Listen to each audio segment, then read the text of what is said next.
Sertifikasi halal bukan lagi sekedar stempel religius yang menandakan suatu produk adalah halal, tapi sudah menjadi strategi bisnis yang menentukan untuk suatu produk bisa masuk ke retail modern, ekspor, hingga menaikkan kepercayaan konsumen terkhusus konsumen muslim. Di Indonesia, kewajiban ini sudah diatur jelas dalam Undang-Undang Jaminan Produk Halal, UU Nomor 33 Tahun 2014 dan turunannya. Di video ini, Mimin akan membahas sedikit tentang sertifikasi halal ini untuk kamu calon pebisnis herbal, supaya wawasan kita semakin bertambah. Yuk, mari kita lanjut. Bayangkan Anda pemilik brand herbal. Kemasan sudah cantik, testimoni banyak, tapi setiap kali mau masuk marketplace besar, pertanyaan yang muncul selalu sama. Sudah ada sertifikat halal belum? Di titik inilah sertifikasi halal terasa nyata dan dibutuhkan. Sertifikasi halal adalah pengakuan resmi bahwa suatu produk memenuhi standar kehalalan sesuai syariat Islam, diterbitkan oleh Badan Penyelenggara Jaminan Produk Halal atau BPJPH. Sertifikat halal menjadi dasar pencantuman logo halal di kemasan, sehingga konsumen tidak perlu ragu lagi terhadap bahan, proses produksi, dan kebersihannya. Banyak pelaku UMKM baru kebakaran jenggot ketika tiba-tiba mendengar kabar bahwa produk makanan dan minuman wajib halal loh. Padahal aturan ini sudah berjalan beberapa tahun dan terus diperluas untuk kategori produk lain. Kewajiban sertifikasi halal diatur dalam UU Nomor 33 Tahun 2014 tentang Jaminan Produk Halal atau JPH, yang menjadikan sertifikasi halal bersifat wajib untuk produk yang beredar dan diperdagangkan di Indonesia. Pemerintah menetapkan tahapan kewajiban bertahap untuk berbagai sektor, paman, minuman, obat tradisional atau herbal, kosmetik, dan lain-lain. Sehingga bisnis yang tidak siap berpotensi kesulitan masuk pasar formal dan menghadapi sanksi administratif. Selain itu, dengan ada lambang halal di kemasan produk, konsumen jadi tidak khawatir lagi dengan kehalalan produk yang mereka konsumsi. Bayangkan dua skenario ini. UMKM herbal rumahan dengan omset masih ratusan juta. Bahan jelas, proses sederhana. Selanjutnya, pabrik besar dengan lini produksi kompleks, banyak pemasok, dan distribusi nasional. Kedua usaha ini sama-sama butuh halal, tapi jalur yang ideal berbeda. Self-declare versus reguler. Self-declare cocok untuk pelaku usaha mikro dan kecil, UMK, dengan kriteria tertentu, seperti produk berisiko rendah, bahan baku yang sudah jelas kehalalannya, proses sederhana, dan omset maksimal dalam batas yang ditentukan regulasi. Prosesnya lebih sederhana, dan biaya jauh lebih ringan. Bahkan banyak program gratis, karena pelaku usaha mendeklarasikan sendiri kehalalan produk dengan pendampingan dan verifikasi sesuai ketentuan BPJPH. Audit penuh oleh LPH. Diperuntukkan bagi usaha dengan produk berisiko tinggi atau proses yang kompleks, dan menjadi standar untuk banyak produk yang memang perlu uji dan audit menyeluruh. Sebagai contoh, untuk produk herbal modern menggunakan halal reguler, karena prosesnya yang kompleks. Bagi kamu yang mau maklon, harus menghitung biaya ini. Namun tenang, di Al-Afiat semuanya sudah kita urus. Melibatkan lembaga pemeriksa halal, LPH, audit dokumen, audit lapangan, proses sidang fatwa oleh MUI, hingga penerbitan sertifikat halal oleh BPJPH, sehingga tingkat kepercayaan dan pengakuan, termasuk internasional, lebih tinggi. Banyak pemilik usaha yang membayangkan proses sertifikasi halal serampangan dan tidak tahu harus bagaimana. Namun begitu mulai dibimbing, ternyata alurnya runtut dan bisa diikuti. Secara umum, alurnya sebagai berikut jika disederhanakan.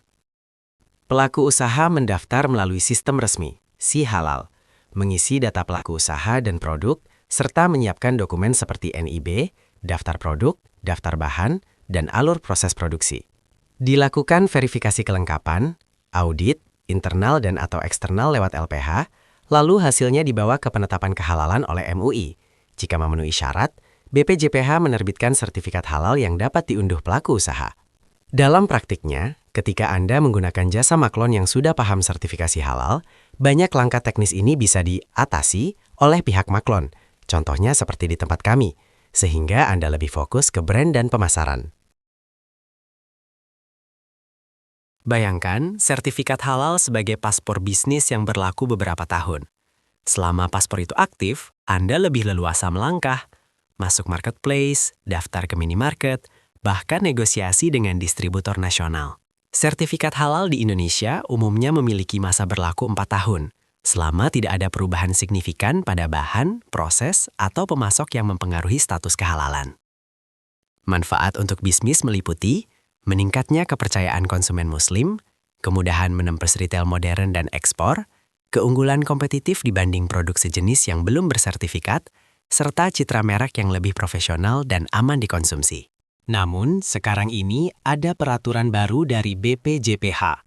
Kini, sertifikat halal berlaku selamanya, tidak terbatas, selama tidak ada perubahan komposisi bahan baku atau proses produk, sesuai Perpu Cipta Kerja. Jika ada perubahan, pelaku usaha wajib mengajukan pembaruan ke BPJPH.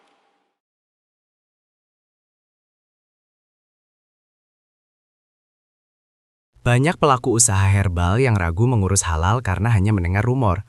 Mahal, jutaan, belasan juta. Padahal, khusus UMKM, pemerintah sudah membuka banyak skema keringanan dan memfasilitasi banyak program.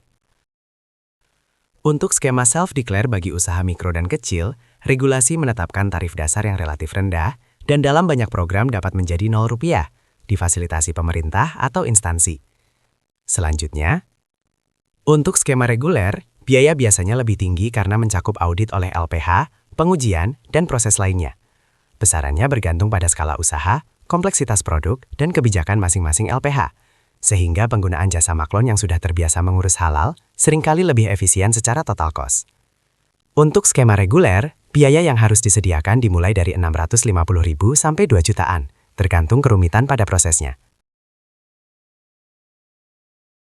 Di balik proses sertifikasi halal, ada satu dokumen penting yang sering luput diperhatikan atau disalahpahami pelaku usaha, yaitu Surat Ketetapan Halal atau Fatwa Penetapan Kehalalan.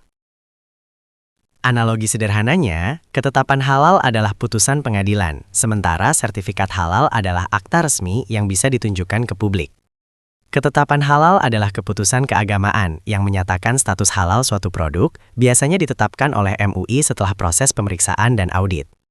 Sertifikat halal adalah dokumen administratif yang diterbitkan BPJPH berdasarkan ketetapan tersebut dan menjadi dasar pencantuman logo halal di produk yang beredar di pasaran. Banyak pelaku usaha yang salah paham ketika surat halal sudah diterima, namun pas dicek di website resmi halal.co.id, produk mereka tidak muncul, dan ternyata yang terjadi adalah surat yang diterima adalah surat ketetapan halal, belum sertifikat halal, yang artinya proses sertifikasi halal produknya belum selesai. Jadi jangan sampai salah paham ya.